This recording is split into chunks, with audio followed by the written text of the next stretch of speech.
Hey guys, Captain Hubbard here for the Sunday night live stream show. Welcome to our Sunday night show. We are ready for a great time tonight. Hopefully you are as well. We're going to be talking fishing, giving away free trips, talking about all the great things going on coming up and more. Plus, answering your questions live, giving away $1,500 in free stuff. If you like free stuff and fishing, this is the show for you. Every Sunday night, 7:30 p.m., we give away a 5-hour half day for 2, a 10-hour all day for 2, a 39-hour trip for 1, and a Hubbard's Marina swag pack for 1 lucky winner as well. So, lots of stuff to talk about, lots of stuff to give away, and lots of your questions to answer live during the show. If you have a question that you want answered live, shoot it in a text message to the phone number on the screen, and we'll answer your question during the show.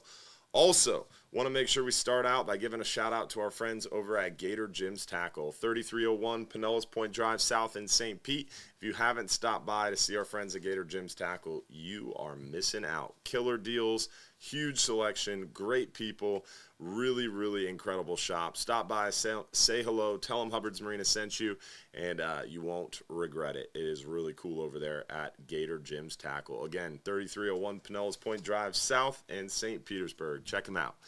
Also, we've got lots of stuff to go over tonight as far as Hurricane Helene goes, and Hurricane Helene damage and recovery and cleanup. We had our first fishing trip today. That was pretty fun, and we'll talk a little bit about that. Plus, we'll, of course, talk about the good old Milton, who is on the way. So we've got a storm to talk about how we cleaned up and recovered from, and we have a storm to talk about hopefully hiding from. So lots of stuff to talk about storm-wise as well. So make sure if you have a question, don't forget to drop it into a text message to us as well. Then finally, we want to give a shout out to all of our supporters out there. If you're in our supporters group, we always appreciate you guys being a part of our Hubbard's Marina family and help fueling the show. So big shout out to all the supporters club members who are watching. Remember, if you join the supporters club, it's only $4.99 a month. You get some behind the scenes action, a little bit more communication, and you get access to our private supporter show that happens every Sunday night after the main show. We have another show there to talk a little bit more in depth, a little bit more one-on-one. It's a good time. So check it out. It's only $4.99 a month. Josh is dropping the link in the chat for you, so check that out. Besides all that, we are going to get right into things. We're going to show you photos from this week, which we don't really have any fishing photos from this week, but we've got some Hurricane Helene stuff to go over, so we'll pop over to the photos. Then we'll talk a little bit about the weather and what's going on now with Hurricane Milton. Then we're going to get into your questions as well. So first things first, let's go over some photos and show you guys what's going on at Hubbard's Marina. If you've been missing out on all the great videos we've been posting this week, you're missing out. Lots of stuff going on. So here's a photo of our dock Friday morning. This was this past Friday morning, not 2 days ago, but 7 days ago. No, wait, 9 days ago. I don't know what day it is, guys, so bear with me there. But this was the morning after Helene. That was the main dock. This is a few days after that. We're getting rolling on construction. I think this was probably around Monday-ish. Rebuilding the dock. This was, again, Friday right after the storm. This was interesting. So this is a screenshot I took during the storm. Look at that, a 28-foot wave with a 13-second period. 9-second average period. So that is a 30-foot wave with only about less than 10 seconds between them. So that is a 30-foot chop. Pretty incredible. And here's Captain Chris donning his illustrious cleanup outfits. We were all in various states of disorder, and Captain Chris's was so good I had to memorialize it for everybody. So there's our fearless leader, Captain Chris Stoltz. Also, our crew there at the laundromat. So we had, I don't know how many thousands of dollars of overstock inventory across the street that unfortunately got flooded out. And all those clothing items were full of salt water. So we took them to the laundromat and by the truckload, and we had 2 staff members who stood by and did a ton of laundry and got all that laundry done, and we've been donating those clothes to people who lost their own clothes and donating them to people in need. And we're going to be blasting some of those out for a super discounted price when we get back to normal business. Here's an aerial shot of us in the process of rebuilding the dock. It was a long road, but we've got there. This was us smuggling individuals on and off the island because behind the storm, they wouldn't let anybody out on the beaches. So we put our illustrious skiff in the water that my cousin welded together for us, and we used it to shuttle people back and forth and actually rescue a lot of people off the island and bring them back to the mainland. It was a long rebuild process, but I did get to meet the governor, which was pretty cool, and he's been helping us out a lot in our area, providing a lot of resources. They actually activated the National Guard. Today there was uniformed military members in dump trucks and picking up trash along Gulf Boulevard. Pretty interesting. The military is actually in Madeira Beach and really all our beach communities picking up debris now. This was behind the storm, some of the jet skis. Here's a boat in someone's backyard. That was pretty interesting. This was us Friday morning. We spent most of the day Friday morning driving that little skiff around, picking up all our different trash items. Not trash items, but all our different debris, right? We found a trash can about 4 miles north. We found our bait tank about 3 miles south. So we were riding around finding all of our stuff and helping people out. Here's a floating dock that got almost washed away. The tide came up so high the floating dock almost came off the pilings. Here's Don's dock right behind the storm. It was pretty crazy. There's one of our shuttles riding back and forth, shuttling folks. Here's our fearless captain and crew who hung out on the boats during the storm. This is my father, Captain Mark, catching some waves post Helene. Rebuilding the dock, did a lot of swimming and a lot of moving around underneath the dock. That's Captain Brian on our sand mountain.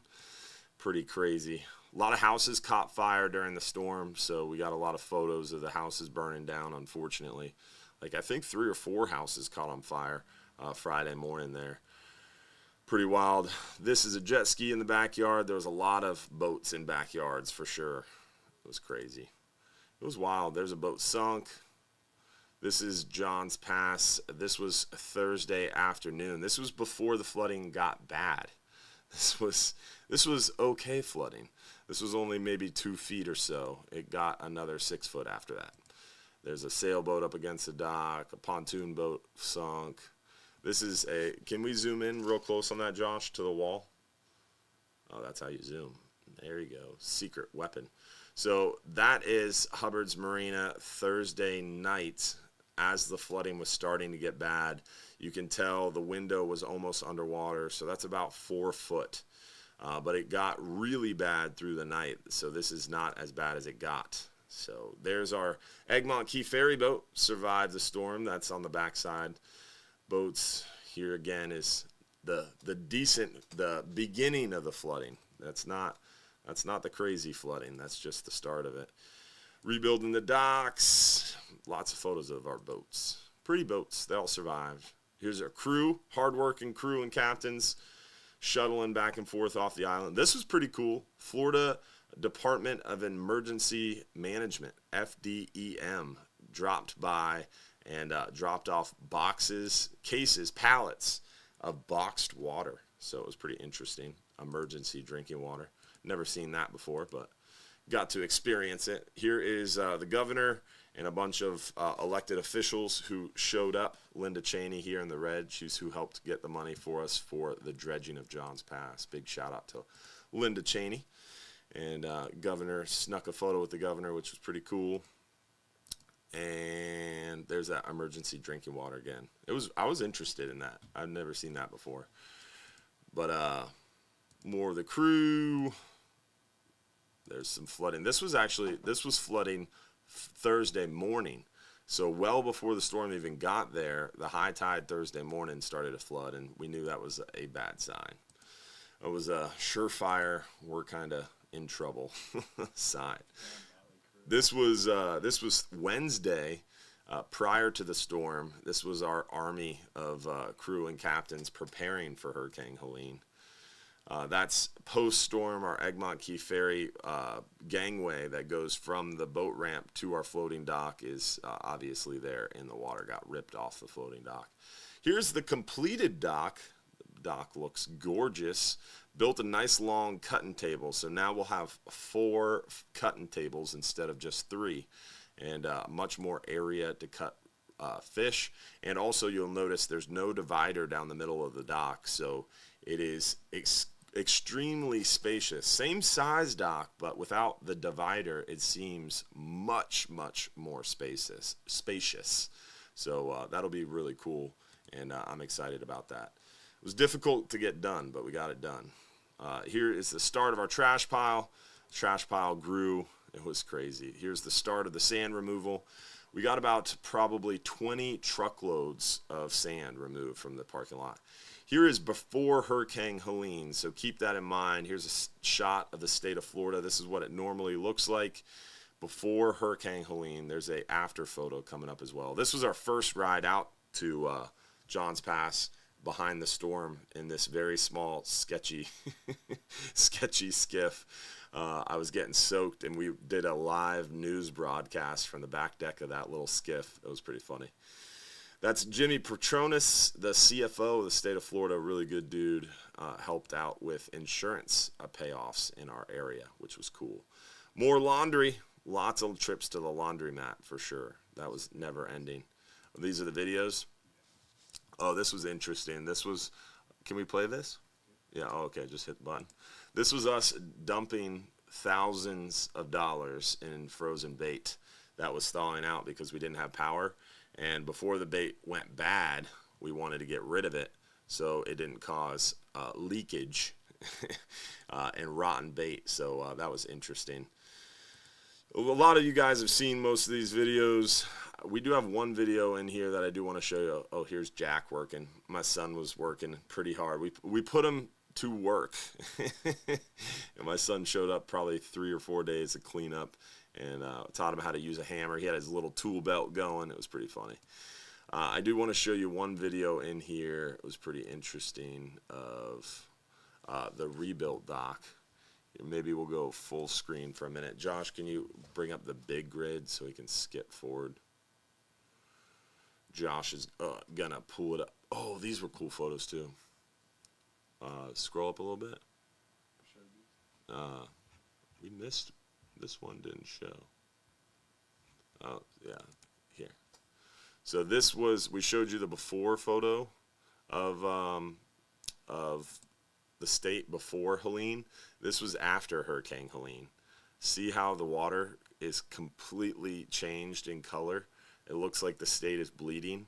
Isn't that insane how much the water quality changed, water clarity changed behind that storm? Those 30-foot waves did a number. Isn't that amazing? It went from dark blue, pristine color to this sandy, green, muddy color behind the storm. It was pretty interesting. At least I found that really interesting. Let's see what else. All right, so it's a photo of on the main dock. I kind of walked down the main dock. It's probably, if you're, oh, right there. That'll work. Yeah. Check this out. So this is post-dock construction. You can see we're pretty much done at this point.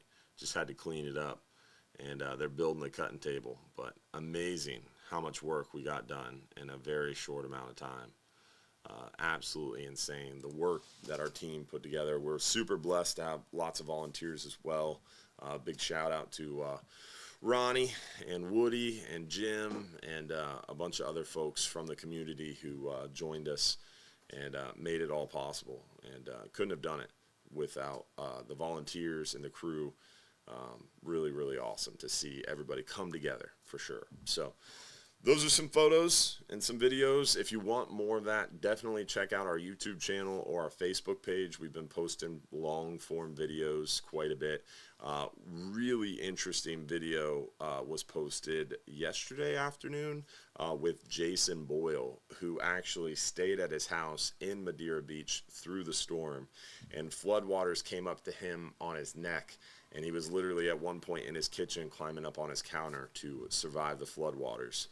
We have another video like that with Captain Todd Lindheim, I think is how you pronounce his last name, but Captain Todd runs our Shell Key ferry boat, and Captain Todd lives in Indian Rocks or Indian Shores, a little north of Johns Pass, and they had really bad flooding, and it got so bad in his home, he had to hop on a paddleboard or a kayak, I think, one of those two, and he actually went out and tried to flee the scene and get to some higher ground, and ended up having to rescue people on the way because people were literally trapped in their homes screaming, and no one was there to help them.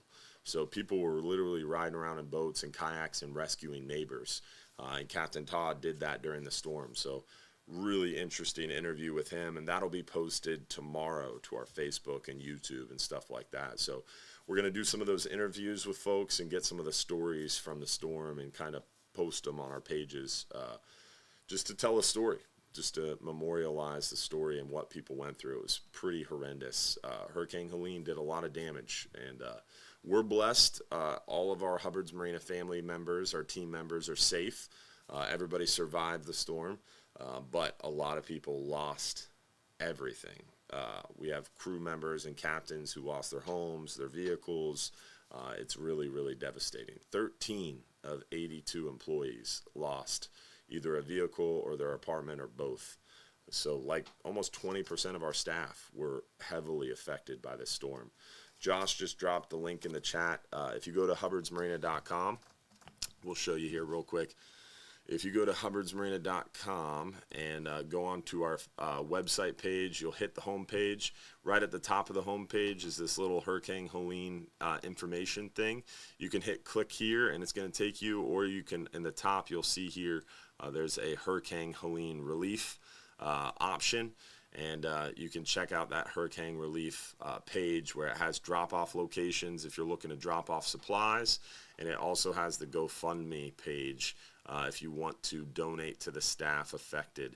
All of the proceeds raised from that GoFundMe are going to go right to the staff members who are affected by the storm. So if you're interested, definitely think about checking that out. All right.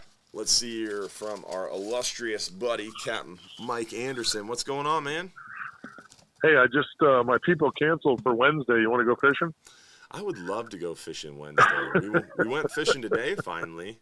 Our office is open. Thing. We got power and internet, and we've got our ice machines working again.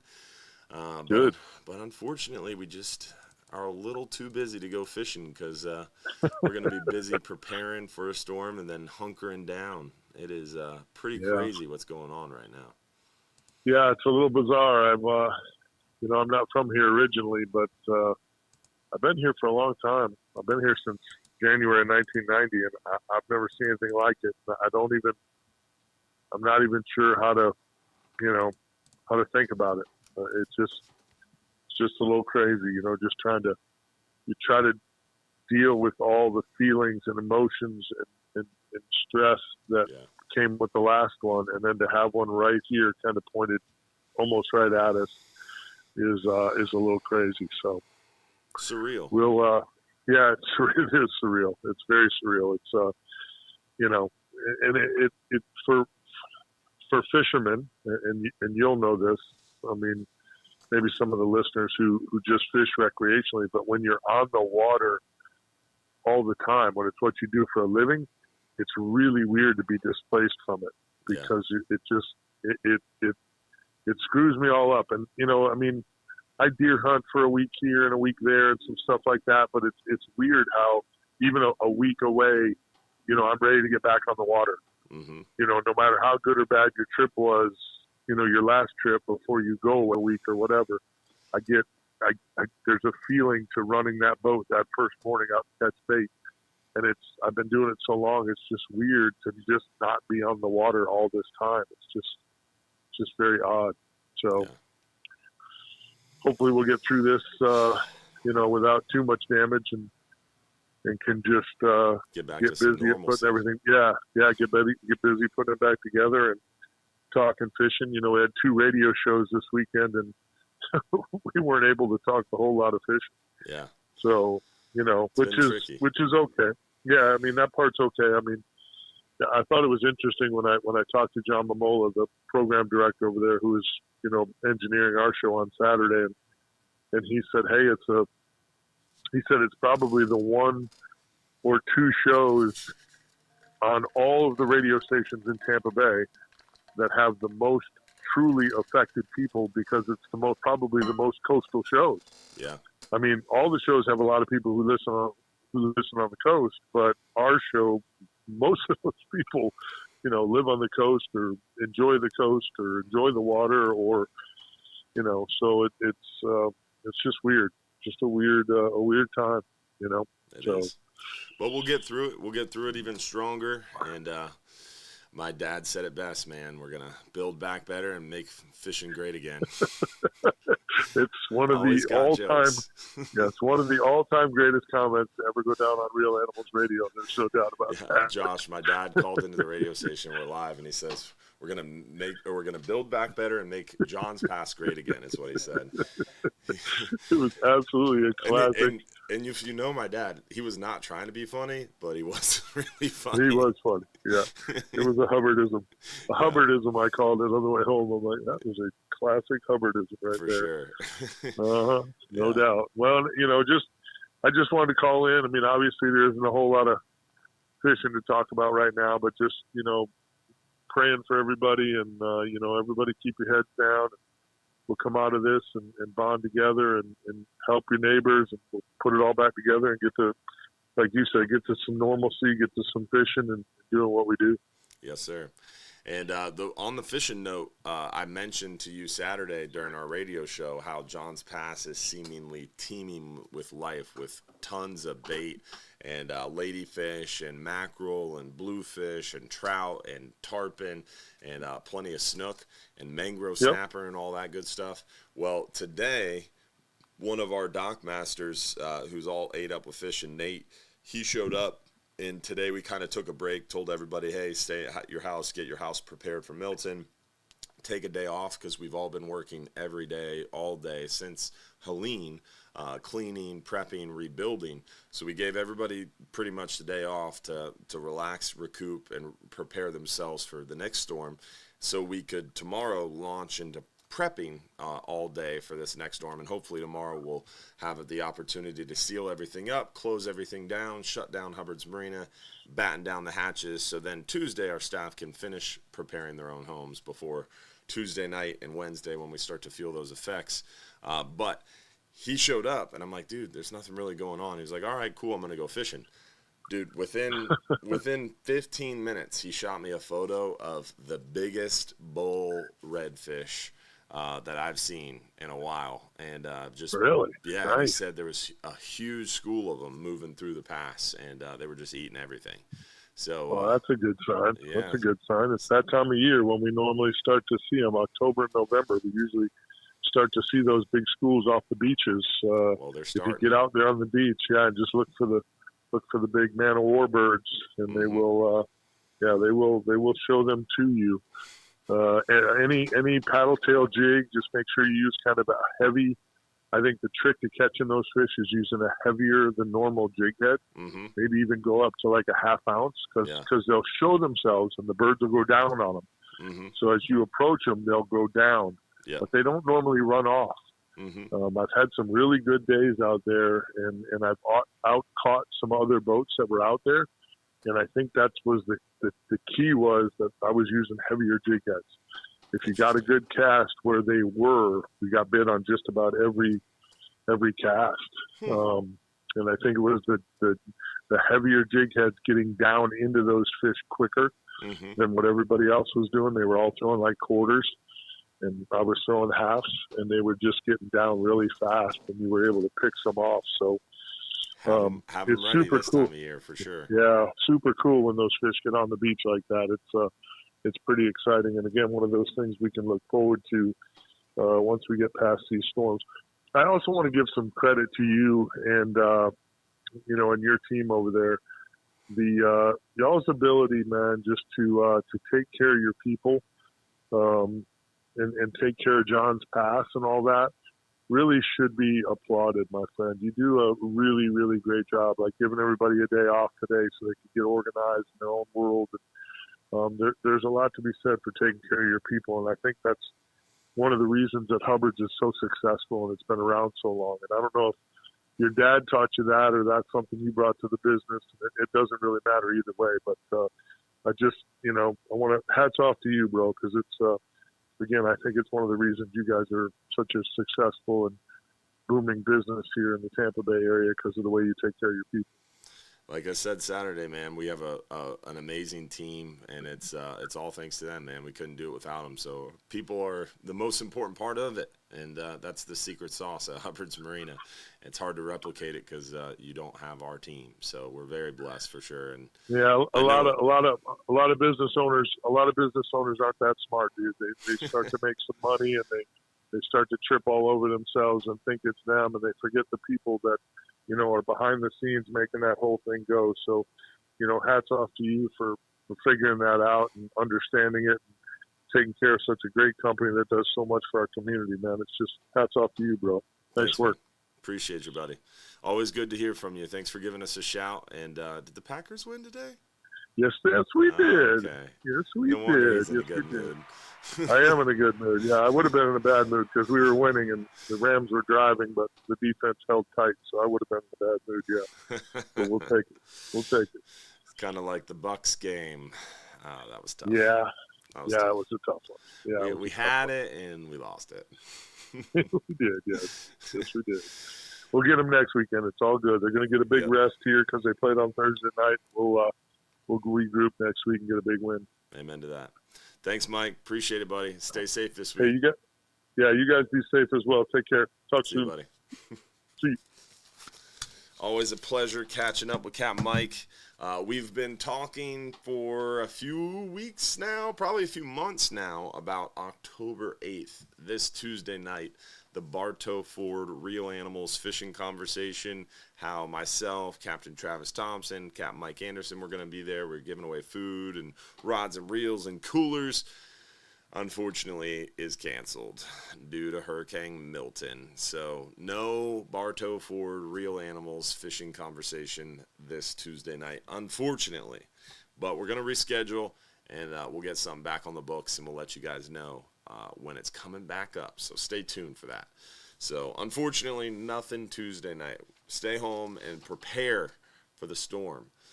Let's do our first giveaway of the night, and then let's get into some of your... first giveaway of the night, then we're going to talk a little bit about Hurricane Milton and the weather, and then we're going to get into your questions. So, first giveaway of the night, we got a 5-hour half day to give away, a 10-hour all day, a swag pack, and a 39 hours. So let's start with the 10-hour all day tonight. 10-hour all day trip for one lucky winner goes to... Frank Pernack. Congratulations, Frank from Homosassa. Hopefully you did okay in the storm, my friend. You've got a lot of water north of us in Helene, so I hope you and yours did well in the storm. And hopefully a free 10-hour all-day trip for 2 guests help take some joy back into your life there, Frank Pernack. You got 5 minutes or less to claim your free trip by texting us your full home address to the phone number on the screen. Remember, you enter to win by commenting one time on the Hubbard's Marina Facebook stream. That enters your name into the random comment picker. Then if you're picked as one of the lucky winners and we announce your name live during the show like we just did for Frank, you've got 5 minutes or less to text us your full home address to the phone number on the screen. That's how you enter. That's how you claim it. You got to be watching live. That's how it works. All right. Let's talk about weather. Back to the Hubbard's Marina website page. Go to hubbardsmarina.com, go to fishing trips, then go down to weather links. we're going to jump right to the ultimate storm forecast link, spaghettimodels.com. Our friend Mike Boylan from Mike's Weather Page orchestrates single-handedly the best weather website resource on the internet. Really, really cool website. It's got links to everything. So we're going to start at Tropical Tidbits, which is my second favorite website on the internet when it comes to weather, tropical weather at least. So let's start off with the current storms and look at Hurricane Milton. So Hurricane Milton is doing its thing. It's got deep convection bursts. It's really getting its act together. It's been deepening in strength, deepening pressures, and increasing strength, and really coming together. It's got its core looking right, not great, because that means it's strengthening. So we're going to go back on over to current storms and look at, it always defaults to Kirk recently, which is driving me crazy. We'll look at this. This is kind of interesting and what I've been watching a lot of. I like to open up all of these in order so you can kind of look at them together. Let's see. All right, so this was early this morning. This was overnight. You can see the spaghetti models, kind of a broad area. This was earlier in the morning. So not overnight, but kind of wee hours of the morning. They're getting a little bit more closely together. Then this was around 8 a.m., 9 a.m. This came out, and you could see they kind of got real close together and more south, more southerly.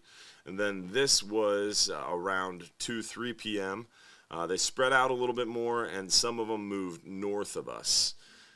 So remember, on the west coast of Florida, whatever is south of the eye wall, because of the trajectory of the path of this storm, whatever is south of the eye wall's landfall location is going to get the storm surge. If you're north of the eye wall's landfall location, you will not see storm surge, or very minimal storm surge.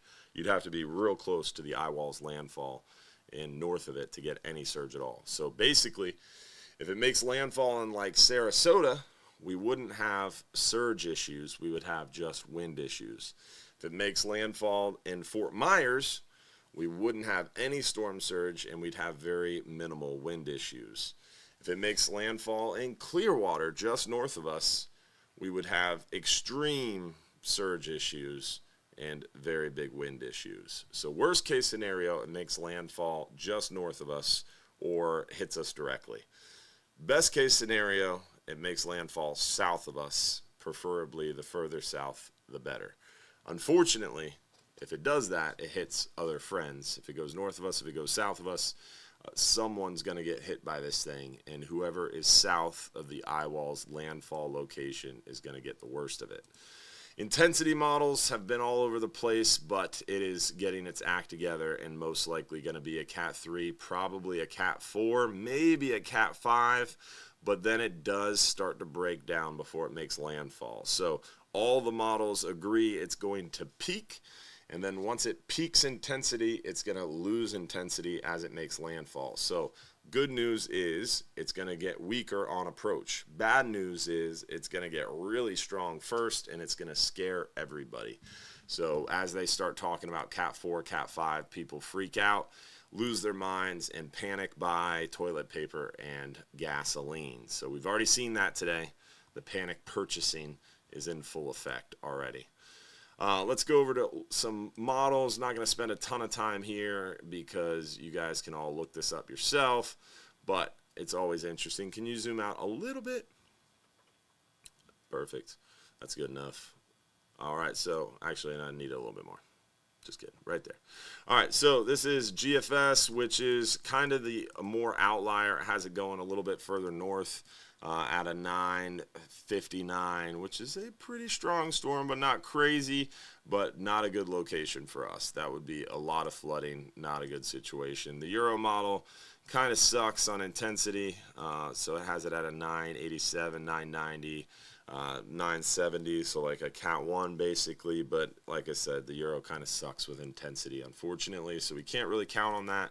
If we could, that'd be great, because this is a pretty weak storm, no big deal, and it's south of us, so all good things there. But unfortunately, I don't have a lot of faith in that. This is the new Euro, which is AI driven, which has apparently done a really good job with track location. Don't know about intensity. If it does a good job with intensity and track location, this is a best case scenario, because it's pretty far south of us, and it's a 974, which is about a Cat 2, I believe, off the top of my head.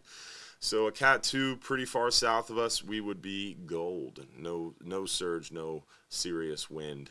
So that's great. Canadian model, I like those Canadians today. They keep that thing really far south and really weak, but Canadians aren't great. Their models suck. So unfortunately, we would love for that situation to happen, but don't have a lot of faith in the Canadian model. The Navy model has it going north of us, not good. Icon has it pretty strong and running just south of us, which is not good. These Hurricane models keep it pretty strong, extremely strong, and also bring it north of us, which is not good. The H-Wharf is following the GFS's track, but I want to show you something real quick. So it has this storm right now initializing at like a 978, which seems right, but you can tell it gets as strong here as a strong Cat 4. It has it get to 929, so that's an extremely strong Cat 4, but then it falls apart. See all that wind shear that happens? All the intensity gets blown out, and it starts to really weaken on approach, and it's a 958, 950. So it goes from a 920 to a 950, so it weakens 30 millibars upon approach. So that is the good news. It's supposed to weaken as it approaches. Just really hoping it is not approaching us on our north side. So that's what we're watching for. That's kind of what we're looking at. I don't want to bore you with all these models, but that has been my day, checking those endlessly. And I've really been monitoring Milton since before Helene even made landfall. A lot of people seemingly become tropical storm experts when we have these things coming, and especially since Helene hit, everybody, the comments on social media have been pretty comical, like, why are you guys even bothering clearing up? The next storm's going to hurt you even worse. Or today was a funny one, is, oh, Helene was a little baby compared to Milton, it's going to destroy you guys. So we've gotten a lot of really cool comments on social media by expert weather people. But yeah, it's something we've been watching for a long time, and like I said, if it makes landfall south of us, we won't have any surge, and if it makes landfall pretty far away from us, we won't have any hurricane winds. Hurricane winds probably going to expand 30, 40, maybe 50, maybe 60 miles from the eye wall. So if eye wall landfall happens 50, 60 miles away from us, we won't see those serious hurricane winds, and as long as it's south of us, we won't see surge. If it's north of us, we're going to see surge. So those are things we're watching, right? But very unique situation with Milton. This storm crossed over from the Pacific. It was a storm in the Pacific. It went kind of northern Panama and crossed into the Bay of Campeche, and then became a Atlantic storm. So it's very rare that you see a storm in the Pacific that's named, that's a legit storm, cross over the landmass and then continue to be a storm or build into another storm in the Atlantic. So Milton did that, and pretty interesting for sure. All right, enough about hurricanes, at least for now, until we get into your questions. Let's find out our first question of the night. Let's start with some questions. Is a St. Augustine a safe place to evacuate to? So much like if you watch Mike's weather page, I cannot make any plans for you. I can't tell you what's best. I'm not a professional weather person. I'm an amateur weather person and a fisherman by trade, right? So I can't tell you where to go, but I would suggest, if it was my family, not St. Augustine, because like I said, on the west coast of Florida, landfall location, south of the landfall location, gets all the surge and all the bad stuff. When it exits on the east coast of Florida, that reverses. The north side of where that storm exits is going to get issues, right? Is going to have water. So let's say if it exits here in Melbourne, Cape Coral, New Smyrna, Daytona Beach, all these areas are going to get nailed with somewhat mild storm surge. It wouldn't be crazy storm surge like we would see on our west coast, because the storm is going to weaken a little bit, but it is going to be moving extremely fast, so it won't weaken too much. So we're probably going to see hurricane force winds across the entire state as that storm moves. And then once it reaches the Atlantic, those feeder bands are going to start rotating back in. So if you're north of where that storm exits, it's going to be very strong, very serious weather coming in off the Atlantic, pushing water at you. So flooding would be very likely. So some of those models have this storm going north of our area. If it goes north of our area and then exits up here, Palm Coast, Ormond Beach, Daytona Beach, St. Augustine would flood and get serious weather. So there's that. All right, next question. What do we got? Oh, let's move back to full screen. Next question. I understand that it's probably too early to say, but how badly do you think Milton will affect your charters for next week? Hopefully this thing is south of us. If it's south of us, we will probably be back open Wednesday, probably Friday, running trips. And everything's good to go, ready to rock and roll. And it'll only take a day to get everything back into place. So we should be running trips Friday, despite serious effects from this storm. So if it makes landfall north of us and we get a lot of surge, we might have some stuff to rebuild, which would suck because we just rebuilt everything. But we will overcome and we'll build back better. Make John's Pass great again. So Dad coined that phrase and we're going to use it. All right, just curious, did Milton have another name when it was in the Pacific Ocean? It did have another name when it was in the Pacific Ocean, and I have no idea what it was. But yes, Pacific uses different names and different order of names, and I think they're called cyclones in the Pacific as well, not hurricanes. I forget, but yes, it did have a different name. Good question. Any tips for keeping our gear safe with the impending storm? Wife won't let me bring it in the house. Garage, perhaps? What gear do you have to keep safe? Like fishing poles? Probably should have told her.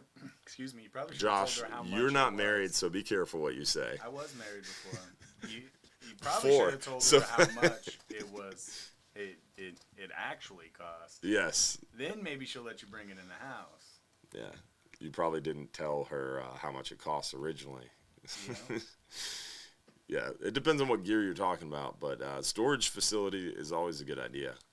A high one in town, maybe second level, would be a good idea.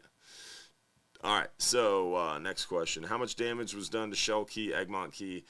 Enough that they've closed Egmont Key, and Egmont Key is closed to visitors. Fort DeSoto Park is closed to visitors. So even if we start running trips normally again Friday behind Hurricane Milton, we wouldn't be able to do our Shell Key or Egmont Key ferry because Fort DeSoto is closed. Egmont Key is closed. Shell Key is open. We were going to run a 3-hour Shell Key shelling trip today from Hubbard's Marina to Shell Key, but unfortunately the rain stopped us. So it was raining this morning, unfortunately. But that is what slowed us down. All right. Shell Key, though, was not affected too poorly. There's not a lot of things at Shell Key to be affected. So Shell Key's fine. The problem with Egmont Key is the interior of the island floods when we have really bad rains or when we have flooding events. So the interior of Egmont Key is flooded, and Egmont Key also has structures, historic structures. So when we have big flooding events or rain events, someone has to go out there. It's a state park, right? So there's a lot of state bureaucracy and red tape. So flooding event happens, someone has to go out there and inspect it and make sure it's safe before people can go out there. So Egmont Key is closed until they can drain the interior of the island and inspect all the facilities and the historic sites and make sure everything's safe. Shell Key and other barrier island beaches are not necessarily closed, but they're encouraging you to stay off of them because a lot of stuff washed up, a lot of debris is out there. They haven't really cleaned the beaches out fully yet. So it's a work in progress, but we can go out there, so we can take trips to Shell Key, and the shelling is incredible. Like I said, our bait tank washed up on the beach, our trash cans washed up on the beach, so we were getting text messages like, hey, come here, here's a pin of where your junk is that floated away from Hubbard's Marina. So we were taking the boat and picking this stuff up, and we'd pull up to the beach, dude. There's frickin' shells everywhere, pin shells, conch shells, starfish, sand dollars. It was crazy. So once things calm down behind Hurricane Milton, might be a good idea to take a shelling trip if you're into that kind of thing. How do you determine captain and crew that stay with the boats during hurricanes? Volunteerism.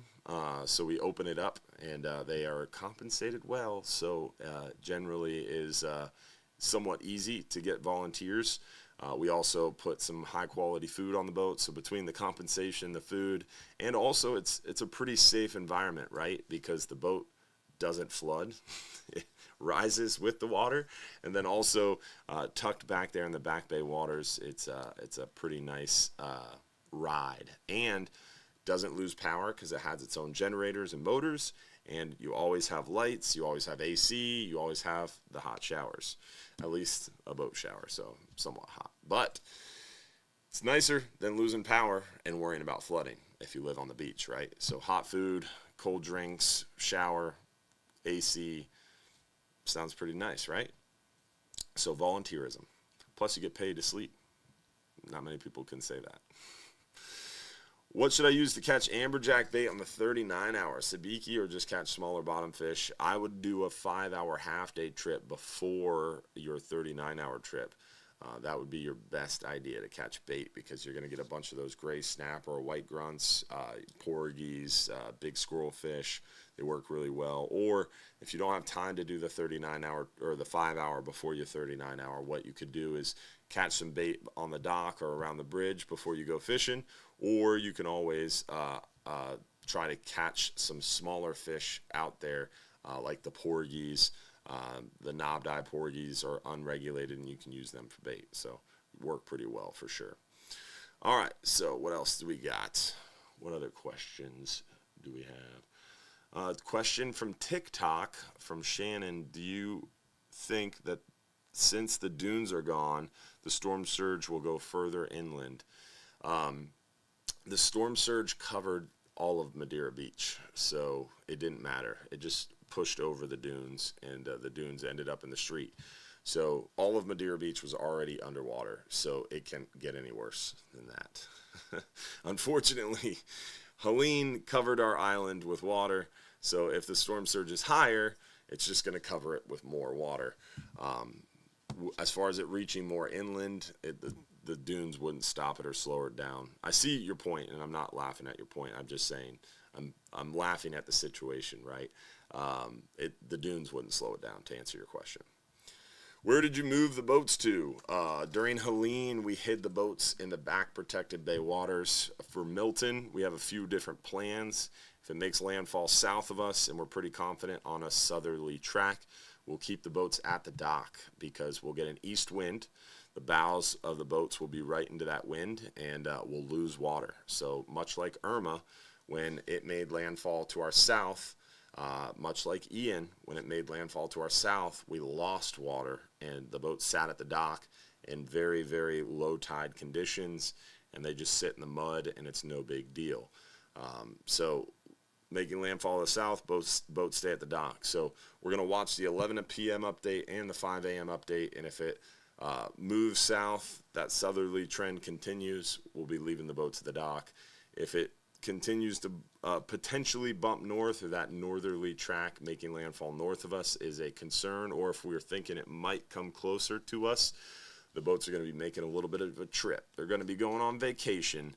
We got some docks lined up, and we will be sending them on their way. So the boys and potentially some girls from our crew, depending on who wants to go, will be traveling to Panama City Beach to the Tarpon Docks. Abrams Seafood is nice enough to make a spot for us. So Panama City Beach vacation for a few of our staff members. And I got a truck lined up for them and everything. So they'll have a ride around the city, and it'll be a pretty cool event. Little bumpy ride up there, though. Long bumpy ride up there. But that is one of our plans. So we have plans in place. The other boats, the smaller boats, we're going to hide in Madeira Beach in one of the back protected bay waters at a local marina that has made spots for us. Have you seen red tide at all? No, haven't seen red tide. Definitely have heard rumors that red tide came about pretty strong behind Hurricane Helene.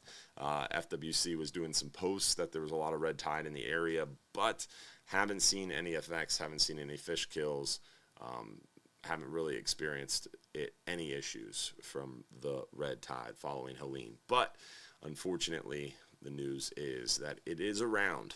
And it will be interesting to see what happens when Milton goes through. Hopefully, it'll go through uneventfully and not a big deal. And it won't have any more fuel to the fire of the red tide. But we'll see. Time will tell. All right, so we had our 10-hour all-day giveaway. Let's go ahead and give away the Hubbard's Marina swag pack for one lucky winner. Hubbard's Marina swag pack winner is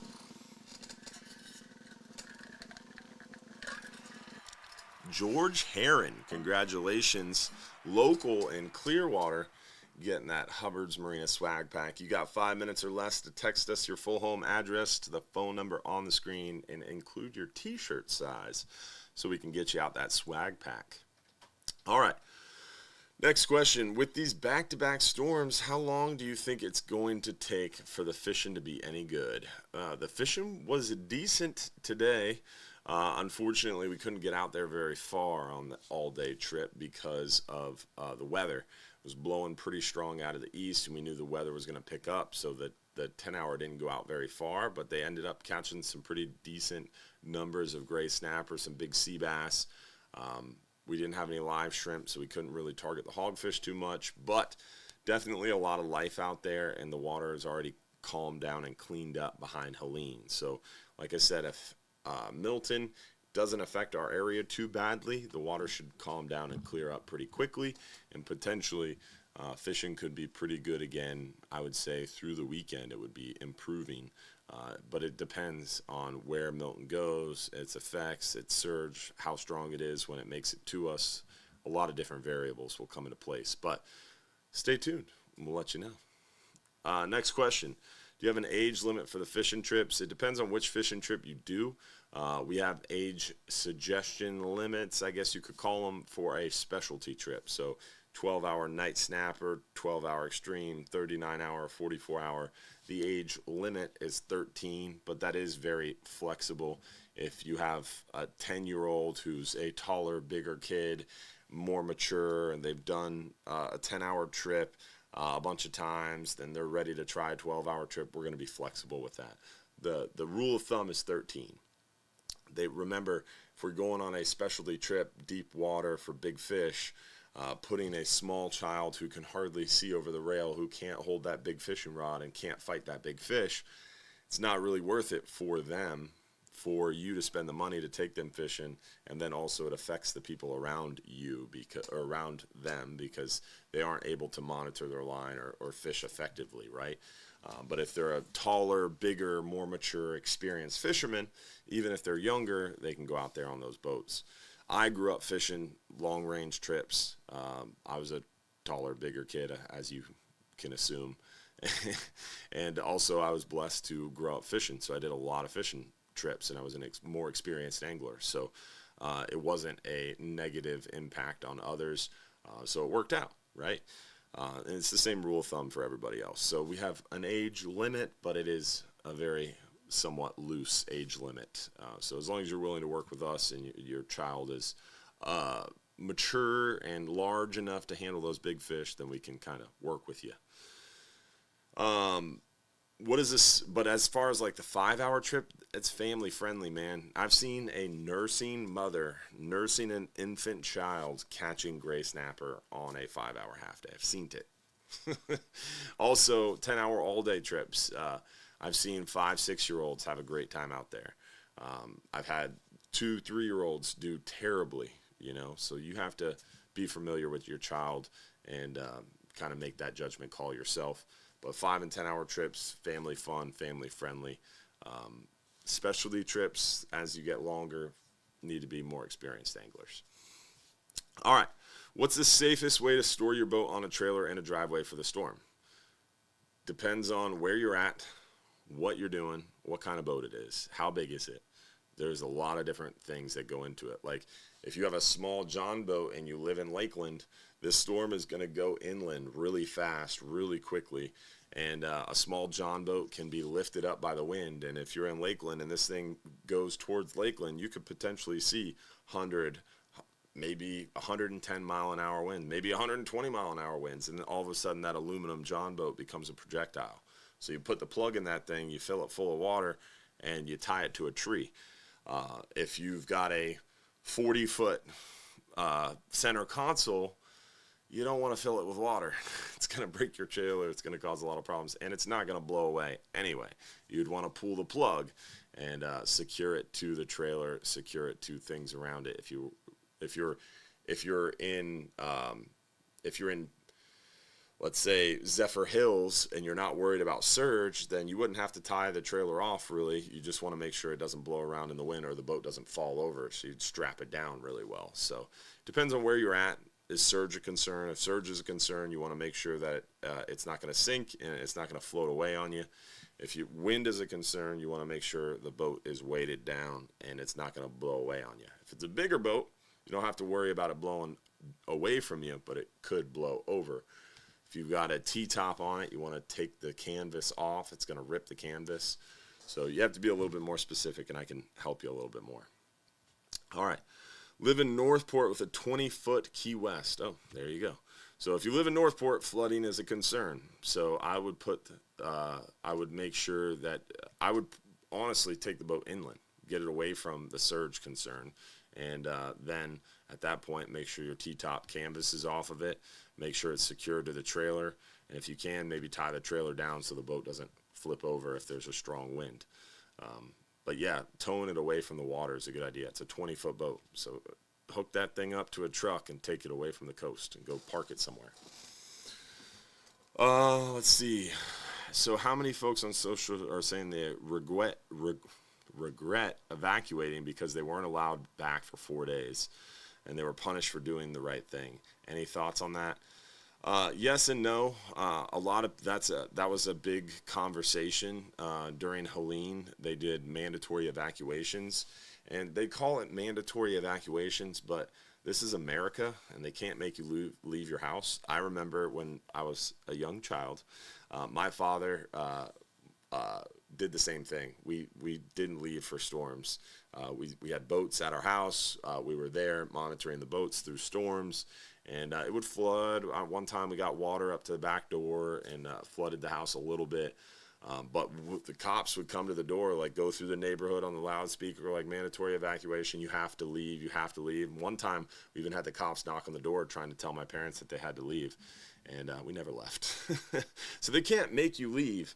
But what happens is when you do leave, once you evacuate, a lot of times if the flooding is really bad, like what happened with Helene, the flooding was really bad, there was a lot of damage, there was a lot of surge, they closed the barrier islands. A, to stop looters, and B, there's a lot of damage. The roads get blocked, there's power lines down, so it's unsafe and unpassable roads. So they don't want everybody flooding back to the beach to check their homes because you can't drive on the roads.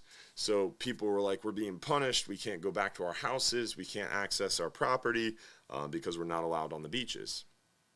It's not that they weren't allowing you on the beaches just because they were mean and wanted to punish you. It was the fact that literally the roads weren't impassable. I was out there by boat. We started taking people out there by boat.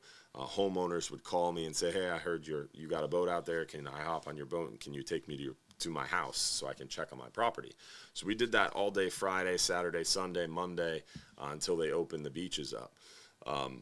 But at the same time, I hopped on that boat and looked on Gulf Boulevard, and I'm telling you, if they let you out there Friday in your vehicle, you would have just gotten your vehicle stuck in sandy, salty water. It probably would have broke.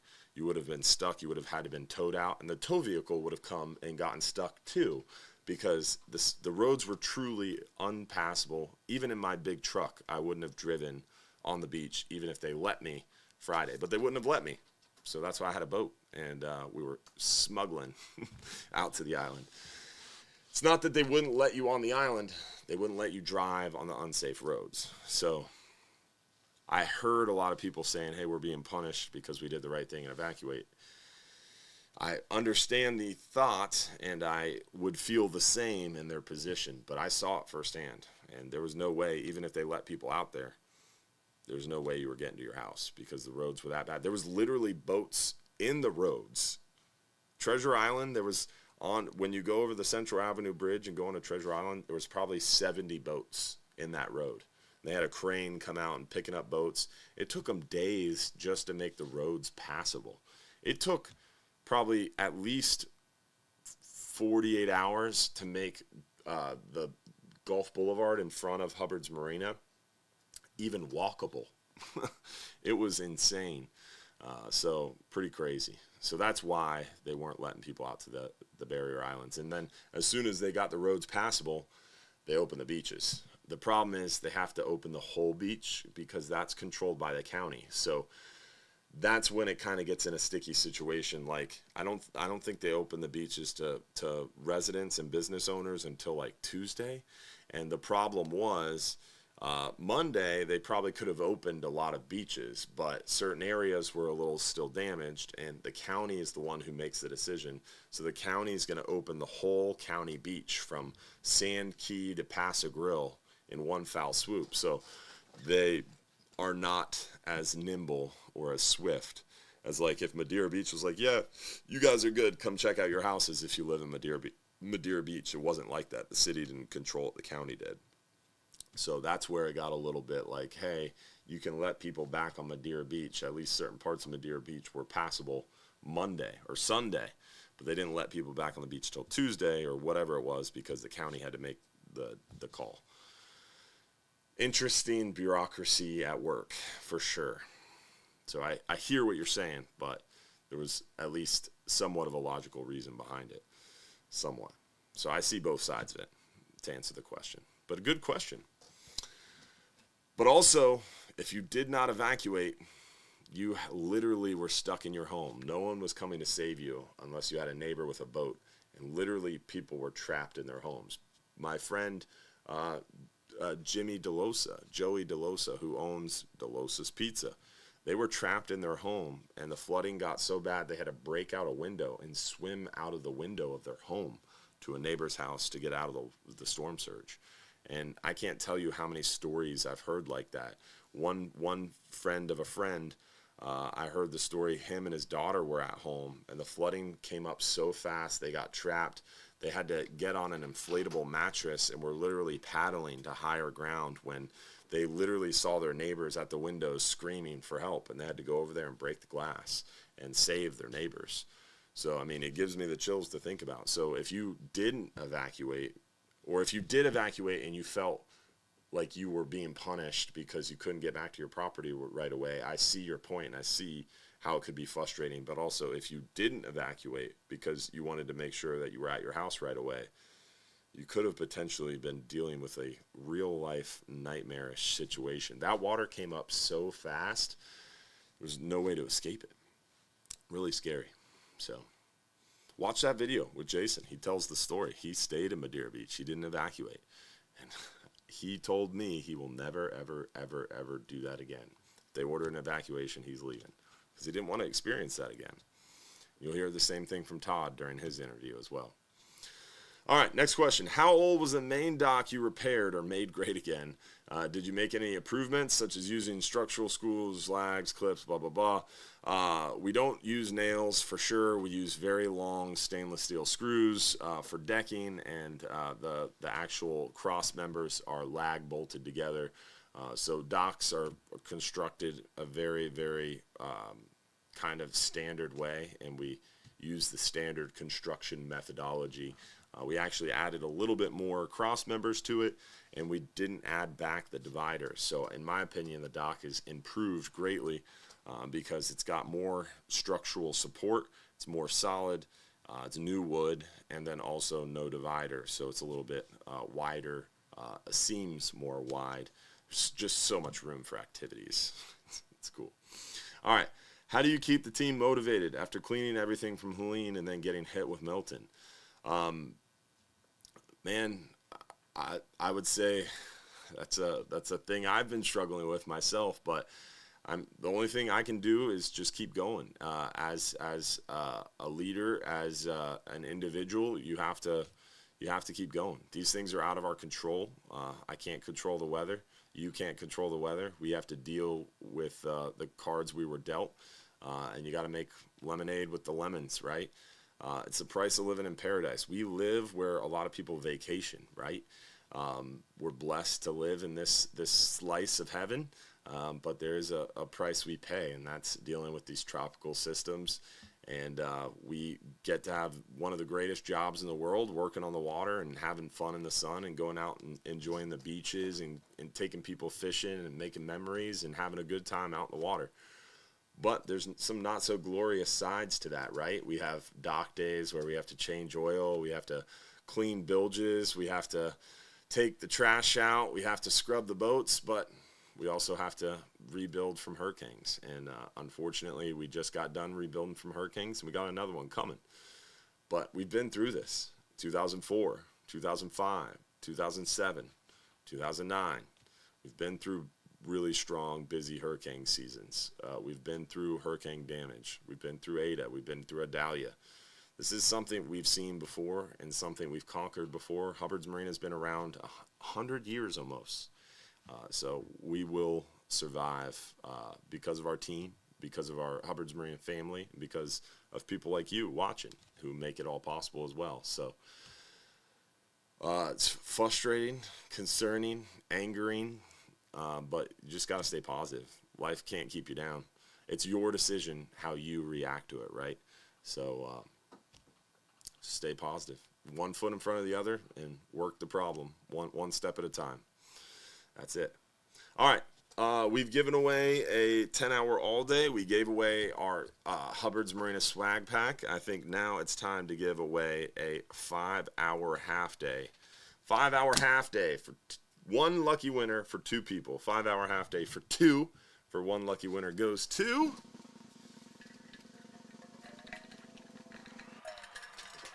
Tim Paul. Congratulations, Tim, from Tennessee. I'm sure you saw some of Helene yourself up there in Tennessee. Definitely crazy. That storm was so big. 844 miles, I believe, was the measurement on Helene. Nuts, the comparison. All right, so we give away, so the only trip left we give away is a 39-hour. And look at the time. Holy moly. Time flies when you're having fun. Let me pull up the stat. I think I saved the stat. There was this thing going around Instagram, and it compared Hurricane Helene to Hurricane Katrina. I don't think I saved it. I should have taken a screenshot. It was really interesting. But the size of Hurricane Helene versus Katrina was insane. Like I said, Hurricane Helene was 844 miles. It literally stretched from the northern tip of Michigan all the way to Cuba at one point, the cloud cover. Nuts. Michigan, northern Michigan, the UP to Cuba. Crazy. The entire United States all the way down to Cuba. It's nuts. All right. I think we covered a bulk of the questions. We probably left a few unanswered, but we got through a bulk of your questions. Hopefully you enjoyed the show tonight. Hopefully we'll see you next week. We do this every Sunday night at 7:30 p.m. So lots of opportunities to join us every week. Tell your friends about the show. Bring a friend next week. Also, stay tuned. We're going to hopefully be back open Friday and back fishing for the weekend. And like I said, it's going to be a great time to go shelling. The dolphins have been super active. We got a bunch of mullet around, so the dolphins should be feeding pretty actively together. And fishing should be hot for sure. So we're excited to get back out there and get after it and have some good times. Also, if you so choose, if you feel inspired, motivated, or just in a giving mood, check out that GoFundMe on our website page. If you go to hubbardsmarina.com, you click that Hurricane Helene relief. You can find the GoFundMe right on that page. And 100% of the proceeds are going back to the staff members affected. I'm not going to say the name, but I just want to tell you this story. One of our staff members lives locally, and her home was affected, lost a bunch of stuff, and then was told Friday, the day after the storm, that she has 12 hours to get all of her stuff out of her place. They're condemning the building. So she literally had 12 hours notice that she was evicted and had to go find another place to live. Another staff member lost a lot of their stuff, had almost 4 foot of water, was given 3 days notice to leave because they were tearing that building down. So multiple different staff members not only lost everything, but then were evicted from their homes. So really sad situation for a few different staff members. Again, 13 of 82 staff members lost either their vehicle, their apartment, or both. So really sad situation for sure. So check it out. If you're interested, you can donate there. And again, everything is going back to those staff members. So would appreciate it. And thank you for everybody who has so far donated. I know a lot of people did it anonymously. Some people did it under their name. I appreciate all of you regardless. And some really, really heavy hitters on there as well. So you know who you are. And won't say any names there too, but we appreciate all of you. And even those who haven't donated, maybe you donated your time. We had, like I said, some of our fishermen showed up. Some of our fisher ladies showed up. Even people who have never fished with us showed up to help us clean and build back John's Pass and make it great again. Love that. All right, so we gave away everything. We got to give away our 39-hour trip. Announcement-wise, again, reminder, Tuesday night's Bartow Ford fishing conversation is unfortunately canceled. So hopefully we'll see you on the backside of this storm. Stay tuned to our Facebook, YouTube, Instagram, TikTok. We're going to keep you up to date with videos, posts, and more. We've added to our media team. Big shout out to Philip who joined the team. So we have Josh doing the website stuff and all the behind the scenes stuff, the man behind the curtain. We've got Jared who does a bunch of our posting on social media and kind of coordinating the social plans. Now we have Philip on the team who's going to be full-time video editing. So if you take some fishing trips with us, we'll not only have our full-time video team that we've had who work for a different company who come out with us occasionally, but now we're also going to add Philip in there who's going to be filming quite a bit as well. So more than likely, more trips, more often, you're going to see professional video teams on board. So we're excited about that. So more videos, more YouTube videos, more content coming at you. So stay tuned. Make sure you're following us on YouTube, subscribed. Make sure you're following on Instagram, TikTok, all that good stuff too. All right, Supporters After Show. It's going to start off at 8:55, 855 Supporters After Show in the Private Supporters Club. Become a member. It's only $4.99 a month. It's a great value. You get a lot of added value there, and you get the Supporters After Show. So think about becoming a member. Hopefully the stars will be back next week. We're working hard with Facebook to fix that. So appreciate all of you guys who have been asking and wanting to donate through the stars. That is always a huge help. So hopefully they'll be back next week. Let's find out who won a 39-hour trip, and then we'll see you guys next week for another episode. Every Sunday, 7:30 p.m. Winner of the 39-hour trip for one is... Lucky winner... Chet. That's awesome, man. Good to see. Chet, you are the lucky winner of our 39-hour trip for one. And hopefully we will get to see you guys soon, Chet and your partner in crime. Give me a shout. You've been on my call list, Chet. I noticed that again today. Unfortunately, been a little distracted, not so in the office as of late. So definitely been meaning to catch up with you. So I'm glad you won, and look forward to talking to you and getting you out on the water. So we'll see you guys next week, 7:30, Supporters After Show. We'll see you in 6 minutes on the Supporters Club page. Y'all have a good night, tight lines. Don't forget, if you're too busy to go fishing, you're just too darn busy. Thanks for watching, y'all. Stay safe this week.